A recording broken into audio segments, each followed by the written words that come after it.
안녕하세요. 술과 함께 떠나는 한시 여행입니다. 지난 14화에서는 평안도 땅에서 오래된 상처와 마주했던 삿간 이야기를 들었는데요. 취중에 자기 손으로 쓴 탄핵문을 낭독하고 피를 토하며 그 땅을 떠났던 그 장면이 아직도 생생합니다. 오늘은 그 이후의 이야기입니다.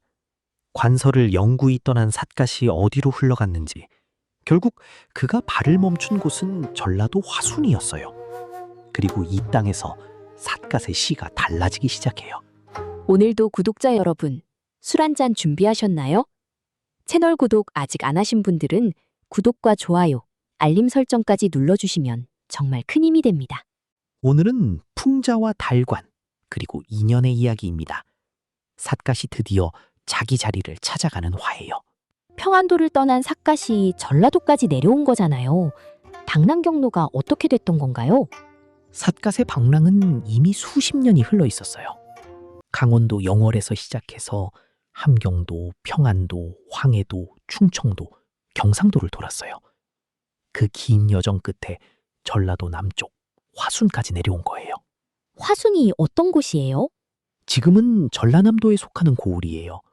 조선시대 이름으로는 동복현이라고 했어요. 무등산 아래로 동복천이 흐르는 곳인데 그 강을 따라 붉은 기암절벽이 늘어서 있어요. 이게 바로 화순 적벽이에요. 적벽이라고요? 삼국지에 나오는 그 적벽이에요? 이름이 같아요. 중국 후한 말에 조조와 유비 손권연합군이 싸웠던 그 적벽강이 있잖아요. 화순 적벽은 그 이름을 빌려온 거예요. 그런데 단순히 이름만 빌린 게 아니에요. 이 이름에는 사연이 있어요. 어떤 사연이에요? 조선 중종 때 이야기예요. 신제 최산두라는 문인이 기묘사화 때 이 동복당으로 유배를 왔어요. 기묘사화는 조광조 일파가 숙청된 사건이에요. 최산두도 그 여파로 관직을 잃고 이 먼 고을까지 귀양을 온 거죠. 억울하게 귀양 온 거네요. 그렇죠. 그런데 유배지에서 눈앞에 펼쳐진 절벽을 보고 망연자실했다고 해요. 강물 옆으로 붉은빛 절벽이 7km 넘게 이어지는데 그 경치가 너무 기막혀서요. 최산두가 이 절벽을 보고 이렇게 말했대요. 중국의 그 적벽에 견줄만 하다고. 그래서 이름이 적벽이 됐어요. 귀양지가 명승지가 된 거네요? 맞아요. 그 뒤로 이곳이 호남 제1의 명승지로 불리게 됐어요. 다산 정약용도 아버지가 동복사또로 부임했을 때 유람했고 광주와 나주 사또들이 부임하면 가장 먼저 찾는 곳이 이 적벽이었다고 해요. 그 절벽을 삿갓이 찾아온 거예요. 명승지라는 소문을 듣고 온 건가요? 단순히 구경 온 게 아니에요. 이 화순 동복 땅에는 삿갓을 끌어당긴 인연이 있었어요. 그 이야기는 잠깐 뒤에 하고 먼저 삿갓이 이 적벽을 보고 무슨 말을 남겼는지부터 들어볼게요. 삿갓이 화순 적벽을 보고 시를 읊었어요. 전해지는 바에 따르면 이런 두 구절을 남겼다고 해요. 무등산 고 송아제 적벽강 심 사상류 무등산이 높다더니 소나무 아래에 있고 적벽강이 깊다더니 모래 위로 흐르는구나. 잠깐, 무등산이 높다더니 소나무 아래 있다는 게 뭔 뜻이에요? 무등산 이름부터 짚고 가요. 무등이 뭔 뜻이에요? 무등? 급수가 없다, 비길 데가 없다 그런 뜻 아닌가요? 맞아요. 무등산은 무엇과도 비교할 수 없이 높다는 뜻을 이름에 담고 있어요. 실제로 높이가 1100m가 넘는 큰 산이에요. 그런데 삿갓이 뭐라고 했냐면 그 높은 산이 소나무 아래에 있다고 한 거예요. 산 위에 소나무가 자라잖아요. 그러면 소나무 끝이 산 꼭대기보다 높은 거니까. 정확해요. 산이 아무리 높아도 그 위에 선 소나무는 산보다 높잖아요. 꼭대기에서 보면 소나무가 산을 지붕으로 삼고 서 있는 셈이에요. 그 논리를 아주 꼿꼿하게 세워서 무등산의 이름값을 비틀어 버린 거예요. 무등이라고? 소나무만큼은 못하잖아. 그럼 적벽강이 깊다더니 모래 위로 흐른다는 건요? 강이 아무리 깊어도 강바닥에는 모래가 있잖아요. 강물은 그 모래 위로 흐르는 거거든요. 그러니까 모래가 더 아래고 강물은 모래 위에 있다. 깊다는 소문이 무색하게 강물은 결국 모래보다 위에 있더라. 이 말이에요. 맞는 말이잖아요. 완전히 논리적으로 맞는데 뭔가 이상해. 바로 그게 이 기법의 묘미예요. 틀린 말이 하나도 없어요. 그런데 명성을 완전히 뒤집어 버리잖아요. 높다는 걸 낮다고, 깊다는 걸 얕다고. 이걸 반어적 역전이라고 할 수 있어요. 사물이 가진 명성과 실제 사이의 틈새를 찾아서 파고드는 거죠. 그런데 이게 그냥 말장난 같기도 하고 뭔가 더 깊은 의미가 있는 것 같기도 하고. 그냥 말장난이 아니에요. 이 시선이 삿갓의 삶과 연결돼요. 삿갓은 평생 이름과 높이라는 것에 짓눌려 살았잖아요. 조부의 이름이 자기를 짓눌렀고 자기가 직접 쓴 탄핵문이 자기를 짓눌렀어요. 그런데 이 적벽 앞에서 보면 높다는 산도 소나무 아래고 깊다는 강도 모래 위예요. 높이와 이름이라는 게 결국 각도의 문제라는 거죠. 수십 년 방랑이 이 시선을 만든 거네요. 패족으로 살던 사람만이 쓸 수 있는 시선이에요. 처음부터 이름과 높이 바깥에서 살아온 사람의 눈이거든요. 그 눈으로 보면 무등산도 소나무 아래고 적벽강도 모래 위예요. 그 적벽에서 또 다른 시도 있어요? 있어요. 이 근방 강에서 배를 띄워놓고 술을 마시며 읊은 시예요. 제목이 범주 취음이에요. 배를 띄우고 취해서 읊는다는 뜻이죠. 이미 술 냄새가 나는 제목이네요. 그렇죠. 들어볼게요.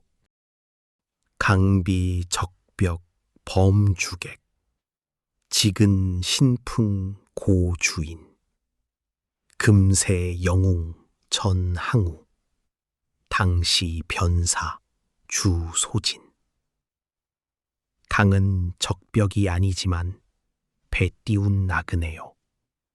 땅은 신풍에 가까워 술 살 수 있네.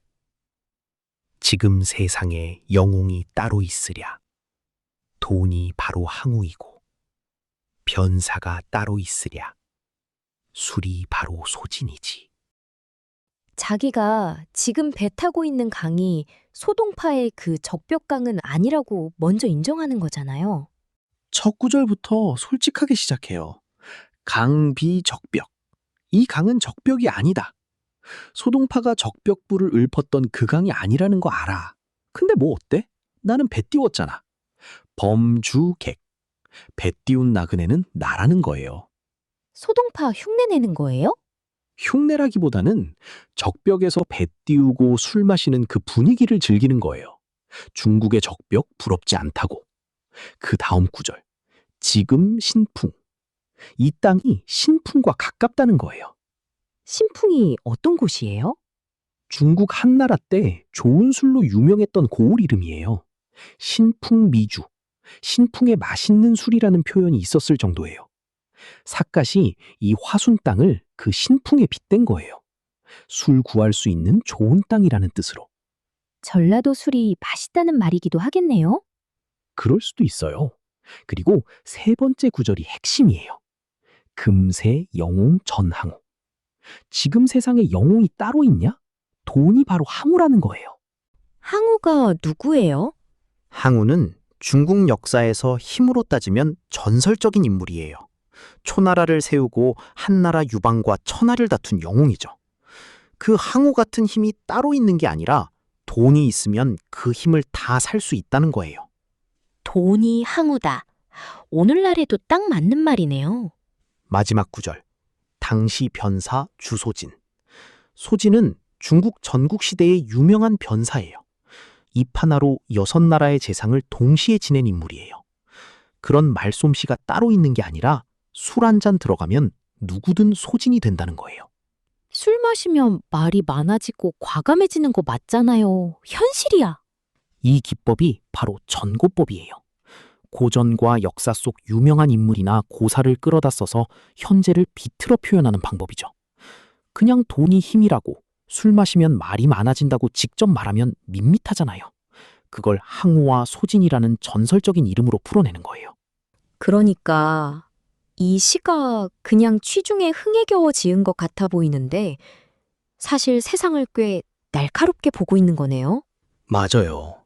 그리고 삿갓 자신의 처지와도 겹쳐요.